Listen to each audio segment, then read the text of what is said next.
Добар ден, почитувани, добро дојдовте во новава земјоделска емисија.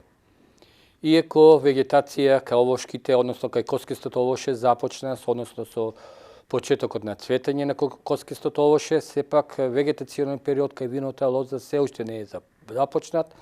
односно се очекува во зависност од временските прилики, односно од температурата, и старт на овој вегетационен период кај виновата лоза брзо да започне.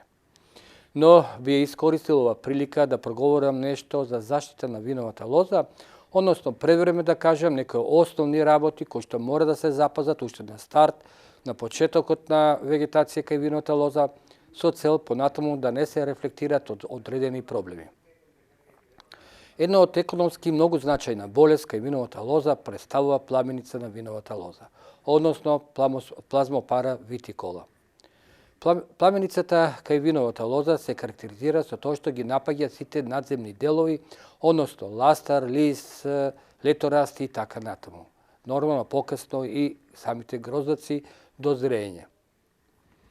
Бидејќи ги напаѓа младите делови на растенијата, треба да се нагласи дека борбата против пламеница на виновата лоза мора секојаш да биде започната уште на старт. Значи, со потерувањето на ластарите, со појавата на првите ливчиња кај виновата лоза, мора да се стартува со употреба на одредени пред се фунгициди против пламеница кај виновата лоза. Ова го напоменувам затоа што голем број на земјоделски производители чекаат, односно да порасне ластарот, па потоа да пристапат кон заштита на виновата лоза. Но пламеницата на виновата лоза се пренесува воздушно, за активирање потребно е капка вода и нормално сонце, температура и инкубационен период до инфекција, продирањето на причинителот на пламеницата до првите симптоми најчесто изнесува од 8 сата па до 21 ден. Затоа, почитувани, реков, пожелни препорачливо е да се веднаш стартува со употреба на фунгициди, а бидејќи има интензивен раст и развој во овој период, во стартниот период, најдобро е да се употребат системичните фунгициди, бидејќи тие влегуваат во системот на растението и секој нов растителен дел, ластар, лист и така натаму, иако не е испраскан преку систем на растенијата, е заштитен против пламеница кај виновата лоза. Нормално треба да се нагласи дека оплодувањето на зрната, односно создавањето покасно на гроздаци, пред се ќе зависи не само од сортите, као што пример Викторија е слабо оплодна, него и од временските прилики. Бидејќи се знае дека први основ да се нагласи дека оплодувањето кај виновата лоза, односно на цветоите на гроздаците, е уште пред да падне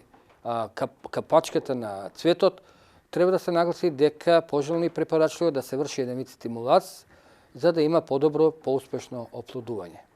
Затоа препорачливо е со старт на вегетација да се употребат ѓубрива богати со бор, затоа што уште еднаш ќе нагласам, како и кај другите растителни видови, и тука борот го стимулира прашникот кој ќе падне врз плочникот да прорати, да го оплоди и понатаму да се формира плод, односно зрно. Значи, заштитата може да се изврши со употреба на речеме на два типа на ѓубрива против пламеница односно еден тип на ѓубри, еден препарат, пламеница и нормално против и за оплодување стимуланс. Но ќе искористам ова прилика да нагласам дека во колку преходната година имала масовна појава на пепелница кај виновата лоза, тогаш препорачливо е да се употреби на старт и сулфурните препарати, односно фунгициди, и тоа во комбинација со овие две средства. При тоа ќе се нагласи дека при апликација, односно третирањето на растенијата, не треба температурата да биде поголема од 28 степени Целзиусови, значи подобро е во покасните попладневни часови, во овој период, во овој пролетен дел, да се изврши заштита на самата винова лоза.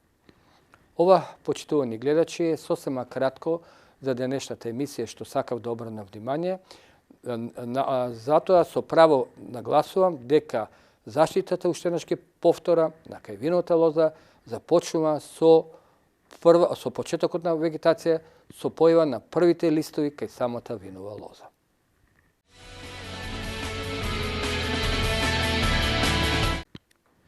Иако, за разлика од претходните години,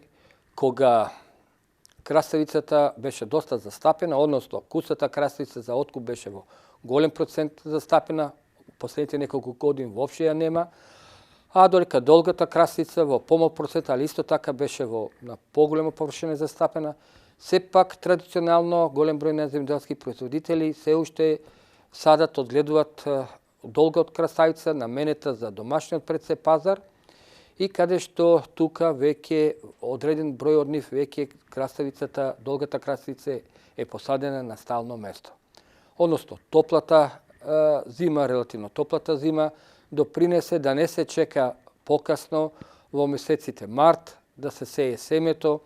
него напротив, многу порано, па голем број од нив веќе имат посадено на стално место во своите оранжери пред се, некаде и во пластеници, и каде што веќе е во понапредна фаза на развој.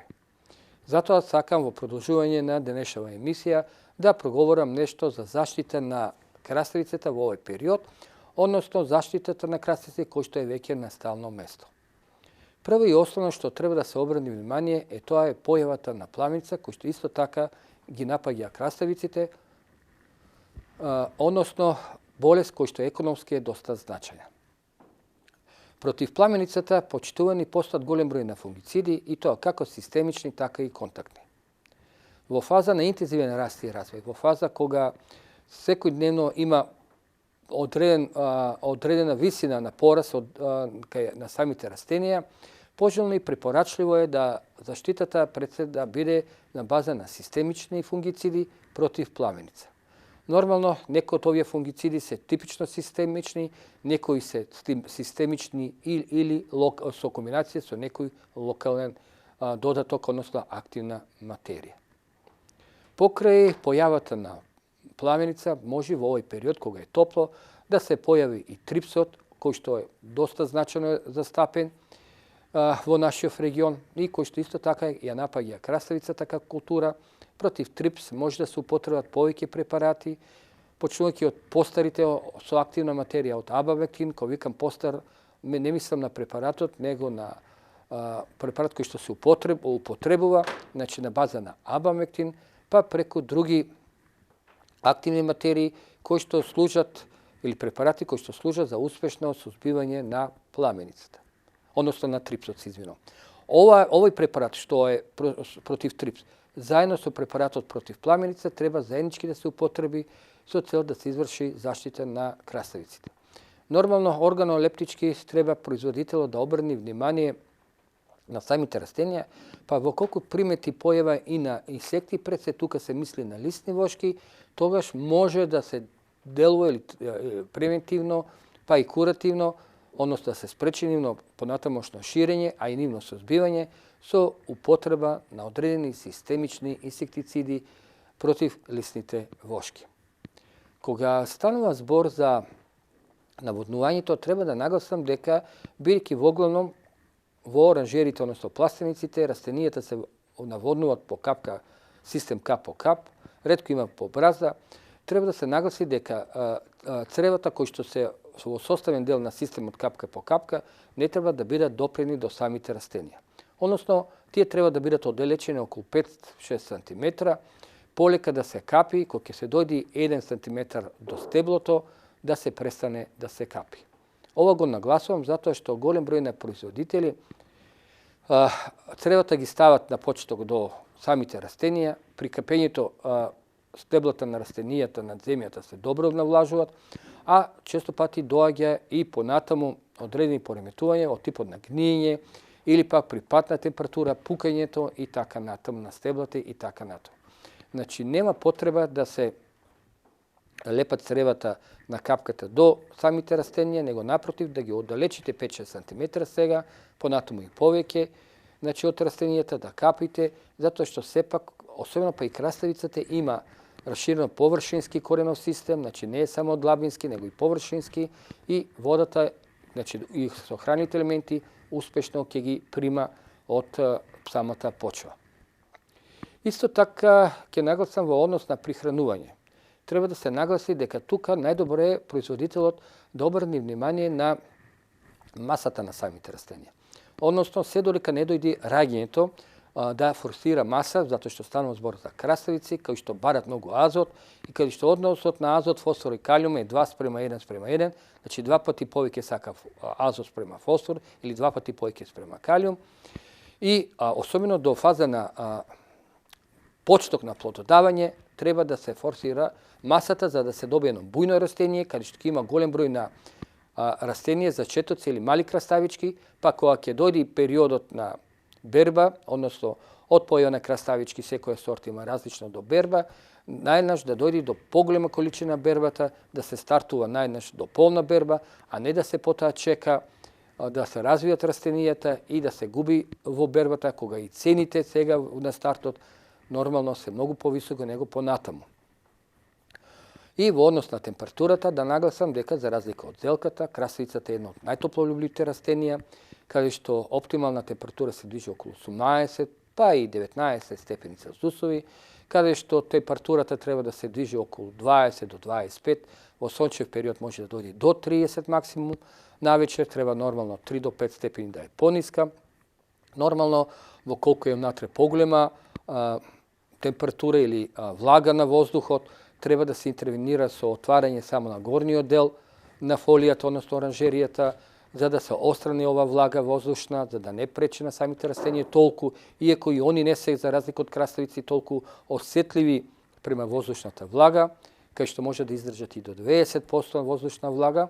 Реков, но сепак да има едно луфтирање, кога ќе се претера со температура пред се, кога ќе се покачи повеќе од 30 степени Целзиусови и, рековме, тука треба да се интервенира со мало пролуфтирање, односно провев да има, со цел да се намали температурата на некои граници меѓу 25 и 30 степени Целзиусови. Ова е, почитувани гледачи, сосема кратко, што сакав да обрнам внимание за денешната емисија, рекоме за краставици како градинарска култура, особено како рана градинарска култура, кој што, рековме, се уште е застапена кај нас, особено долгата краставица, и кој што голем број на производители, поучени од минатогодишните ситуации, односно цени, ја задржуваат понатаму во своето производство.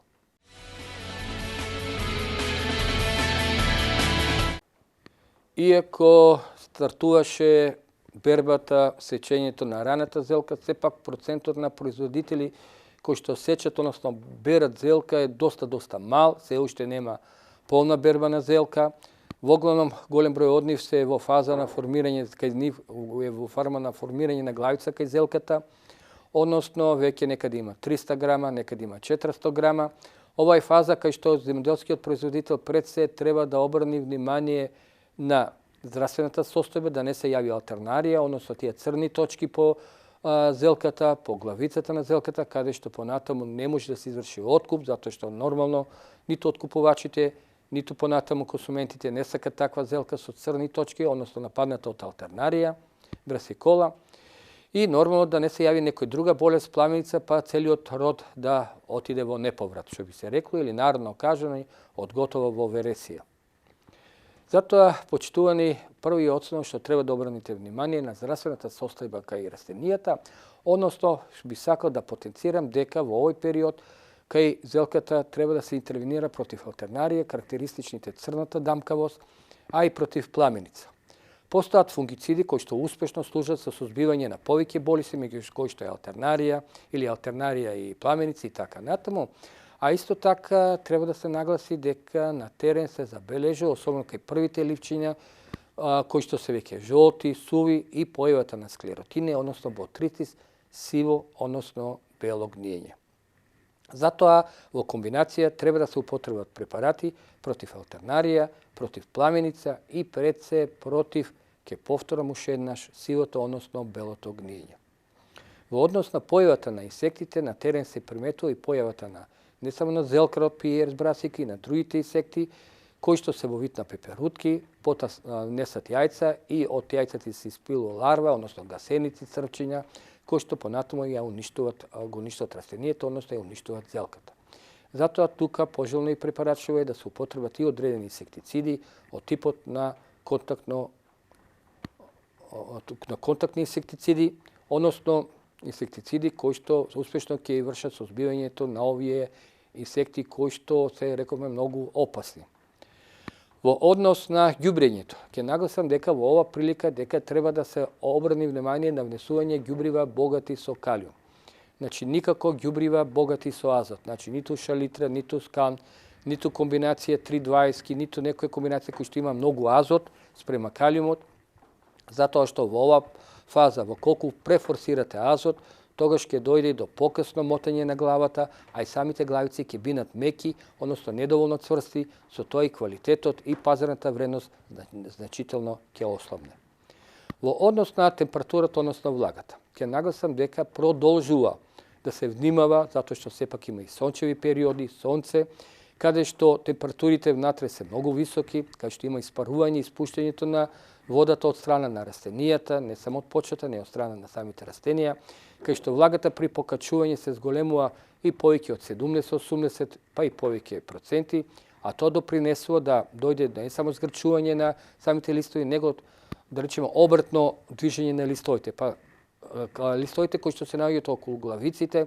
не одат кон главиците да мотат, односно напротив еден вид се размотуваат и со тоа се прививаат назачки и со тоа, рековме, може да доведе ова до формирање на ситни главици. Затоа велам уште еднаш, за разлика од краставица, кој што е топлолюбиво растенија, зелката е ладнолюбиво растенија, оптимална температура 15 до 17 степени Целзиусови.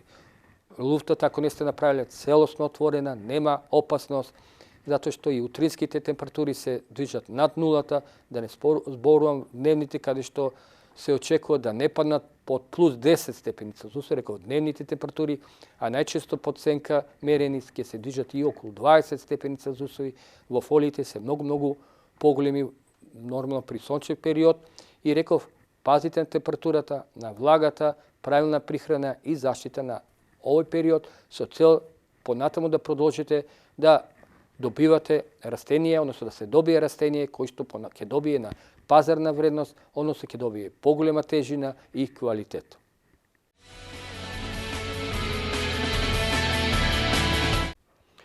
Кога станува збор за тапан пластик, ќе ве потсетам се наоѓа на патот кој ќе се скршнал на Просениково, значи од транзитниот пат према Просениково, третиот објект десно. Тогаш нормално првата асоциација е агрофилцот, но покрај агрофилцот и продажба на или пласирање на најлон, сите видови на најлон. Бидејќи се наоѓаме во период каде што веќе се стартува и производството, односно ќе се стартува и садењето на бостанот на стално место, ќе ве потсетам дека тапан пластик има црн најлон, високо квалитетен, стабилизиран најлон, црн најлон кој што се става одоздола при садењето на бостанот, значи под бостанот со цел да се добие побрзо бостан, лубеници, а исто така и поквалитетни со поголема сочност. Но одозгора во растенијата исто така има готов агрофилц агрил со димензија од 1,5 метар, значи немате потреба да вршите сечење и така натаму, него со употреба на овој агрофилц на тапан пластик ќе веќе наеднаш ќе си имате без проблеми, ќе добиете, ќе ги заштитите самите растенија. Ово го потенцирам затоа што агрофилцот особено е добар кај растенијата, не само заштита од температурите, него пониските температури, него дава и една микроклима, односно поповолни услови за раст и развој на самите растенија. Семенарство Скопје. Од пред неколку емисија спомнавме нешто за нив, ги спомнавме нивните препарати, односно ѓубрива и препарати. Сега сакам да ве потсетам на Екстрасол и Енерджи од семенарство. Екстрасол, познато ѓубриво, бактериолошко ѓубре, составно од бактеријата Bacillus subtilis, бактерија кој што стимулира целосен раст и развој на растенијата, почнувајќи од коренов систем, полесно никнење на семето и продолжување на раст и развој. Но покрај тоа, семенарство Скопје има и енерджи, односно карактеристично за енерджито од семенарство Скопје е тоа што би се рекло народно 2 во 1. Односно, покри тоа што содржи дури 40% органски материи, во кои што спаѓаат хумусните киселини, фолните киселини, млечните киселини и другите органски материи, исто така во енерджито има и 20% аминокиселини. Кога ќе се има во предвид дека аминокиселините стимулираат растенијето подобро да ги пребродува овие работи, тогаш би сакал да нагласам дека што е многу важно во ова прилика, дека со употребата на енерджито во исто време го стимулирате растението да расте, да се развива, да прави поголемо ожилување и така натаму, но и го заштитувате самото растение од појавата пред се на стресни ситуации, од температурните разлики. Армахем Агро може слободно да се каже компанија Скопје позната по своите препарати, односно фунгициди, инсектициди и хербициди. Во ова прилика ќе потсетам само дел од нив, односно Ботрефин Плюс. Велам, Ботрефин Плюс го спомнам и овој пат затоа што на терен се јавува веќе помасовна појава на ботритис и склеротинија кај зелката, особено на долните листови, кај што може понатаму да се прошири нагоре. Опасна болест, кој што може да изврши гниењето, да продолжи и да го уништи и целото растение. Ботрефин Плюс во ова фаза оди во доза од само 10 грама во 10 литра вода, 0,1%, составено од 2 активни материи, системични, кои што имат многу висока заштитна улога. Нормално, Ботрефин Плюс може да се употреби и во овоштарството, односно сега во цветањето за спречување на појава, односно зараза од монилија, кој што напаѓа, влегува во растението преку цветот, а потоа ги суши цветовите, врши гниење пред се на плодовите и ги суши самите млади ластари. Во однос на друг препарат би нагласил и Синмек, односно Синмек, познат инсектицид, затоа што велам Синмекот треба сега да се користи затоа што врши сузбивање покрај друг голем број на инсекти и инсектите од типот на трипсот. Значи, трипсот успешно се сузбива со употреба на Синмек. Доза на употреба во помладо растение 5 мл во 10 литра вода. Може да одојде максимално кога е веќе растението бујно, развиено, плододава и до 7 мл, но сега 5 мл во 10 литра вода. Може да се употреби кај сите култури, особено го потенцираме кај краставицата, кај пиперот, кој што се исто така јавува и така натаму. И сосема на крај би проговори само за курамето. Курамето е инсектицид, фунгицид всушност, кој што е составено од 2 активни материи, и тоа системична активна материја и бакарна контактна активна материја, доза на употреба 20 грама во 10 литра вода.